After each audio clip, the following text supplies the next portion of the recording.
The drama in NDC bid has changed again. What started as an understanding coalition has split against itself as P2B and Rabiu Musa Kwankwaso defected to the NDC.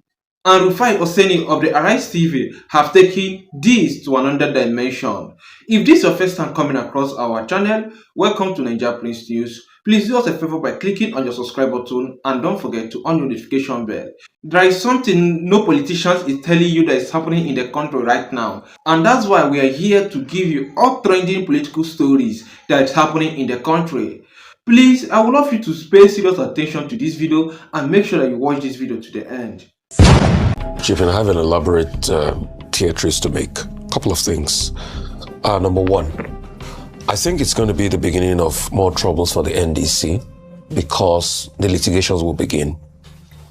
The litigations as regards even the registration of the NDC. Yeah. People that have not gone to court, they will go to court. Well, there's already one attempt to go to court, I know. So it will begin. Because you see, as Nigerians, the idea here is Obi not being on the ballot. That's the problem. So all the forces will do everything to ensure Obi doesn't get on the ballot.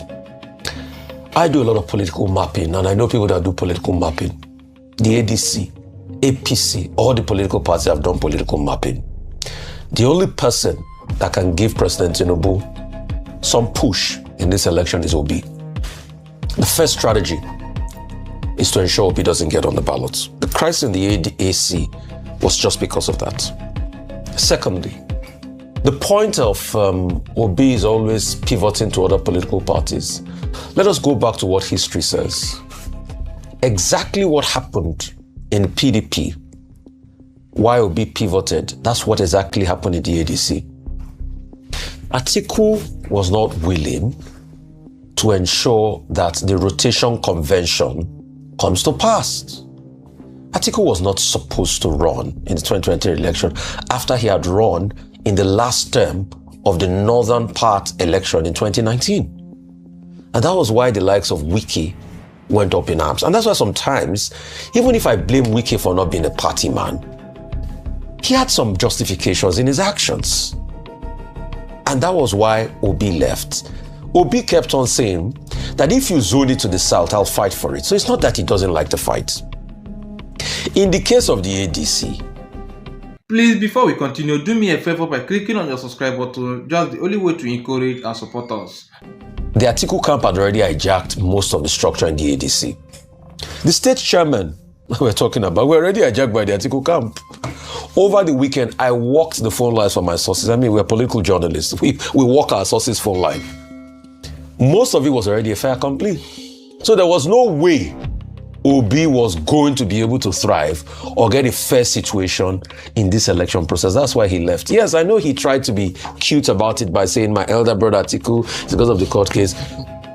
Peter, Gregory, Obi, you and I know that it is not because of the court case that you left. It is because you were already boxed into a corner.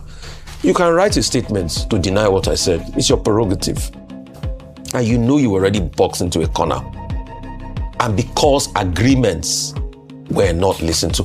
Part of what I heard was discussed in the Ibadan consensus by one of my sources, I might be wrong, was that there was a conversation about the ADC candidate coming from the south, but people reneged against it. The Atiku team reneged against it. These are the things I'm walking the phone lines and my sources are saying. Please, before we continue, do me a favor by clicking on your subscribe button. Just the only way to encourage and support us. So, I know the Atiku camp will come out and debunk all the things I've said. It's for you to deny. It's for you to debunk. I mean, mine is for me to speak my truth and you to rebut. So, once that did not fall through and the consolidation had started, Obi had to leave because Obi wanted to be on the ballot. Yes, you might make an argument and say, why is he moving all around and everything? He has an ambition. For those that argue, why is Obi moving around? Why is Atiku still running as at 20 from 1993 up till now? And some people are saying, Atiku, this might be his last lap. This is not going to be his lap. If Atiku is in good health, he will run in 2031. Mark that down. He has his ambition. Yes. You know, former Liverpool coach Bill Shankly famously said, People think football is about life and death, but they are wrong. It's more than life and death. For politicians, politics is more than life and death. Atiku Abubakar's ambition is to become the president of Nigeria. As long as it's in good health, he will keep running until he gets the ambition, the aspiration, and it's his goal. Secondly, what will this do? The first winner will be President Tinubu. But anyway, I had always known that they were going to disintegrate because there was no way they were going to agree in the first place, because the ambition of Atiku Abubakar was more palpable than stepping down. And when people kept on saying the other statesman, President Tinubu will make a lot of inroads, yes, also because he's also running with state might at this point in time, the power of incumbency. So it's not going to be as easy. And this is not a Buhari that allows things run. So the votes Obi said he got, the votes Obi got in the last election, he might not get as much because there will be many factors. The other argument I would like to make in the Southeast, you see, President Tinubu, they can tell you that they will give you votes in the Southeast. I am not sure Nigeria's politics is so mature to the level that people in the Southeast will see Obi on the ticket and see you on the ticket and decide to vote you over Obi. It will be a miracle if Nigerian politics has gotten to that level. So, as regards the South, I see seen a lot of inroads. The South-South is quite split and all of that. But I think what will herald these elections even more that we should be careful about are the things about the electoral laws that have made it pretty much to rig. Please, before we continue, do me a favor by clicking on your subscribe button. Just the only way to encourage and support us. So it's going to be an election that, correct me if I'm wrong, and I pray I'm wrong on this, there might be a lot of rigging across board.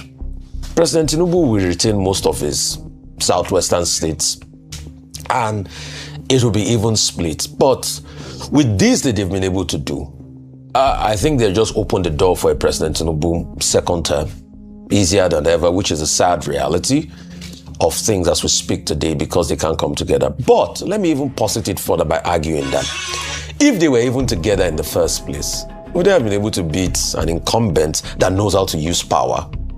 No, let's stop being delusional. I mean, Dr. Abati, let me punch you this morning. President Tinubu no be Jonathan. To me, I would say that what is happening in ADC is a war divided against itself. As we all may know, that the ADC problem and what is happening within themselves is something that might not be resolved anytime soon. And here are my reasons. With what we can see that Rufai Oseni is saying about a lot of people talking about P2B defection and why he's moving from other party to the other. And the same question that a lot of people were asking, why is Atiku Abubakar still contesting? If you go to my previous video, I think I explained a little bit of it. Why Atiku will never stop running and why Peter Obi will still, moving from one party to the other to make sure that he gets things right. So if you want to know what I talk about that, go to my previous video, then you watch it. And for more interested news, which I might not be posting in this particular channel, you can also as well go to the other of my channel, NAIJA Prince News Extra, where you can get other important information that can keep you going about Nigerian politics and what is happening in the country that nobody is telling you. You see, it's high time that we call a spade a spade. I know that this coalition, started as, understanding and the communion of all opposition party to form a formidable opposition that will be sending President Bola Ahmed Tinubu back to Lagos. But I can say that this is all about jamboree, a war divided against itself. Why did I say so? Because if we look at what has already happened in ADC and what led P2B defecting to the NDC, you will see that this has been what Tinubu have been playing all along to make sure that he is going to be unopposed in 2027 general election. And by this, they still have chances of President Bola Ahmed Tinubu winning in 2027 general election. And these are the reasons, because when they said a world divided against itself can never stand, now that Atiku is now in ADC, which means in one way or the other he's still going to be the flag bearer of the ADC, which means P2B vote is going to be divided against President Bola Ahmed Tinubu, which is still going to give, the APC a very fair ground to win again, combined with the new Electoral Act they just passed, which have already given an express door for them to rig the election if they can win in a free and fair election. Well, I would love to know what you think in the comment section, and don't forget to share this video to all your social media platform.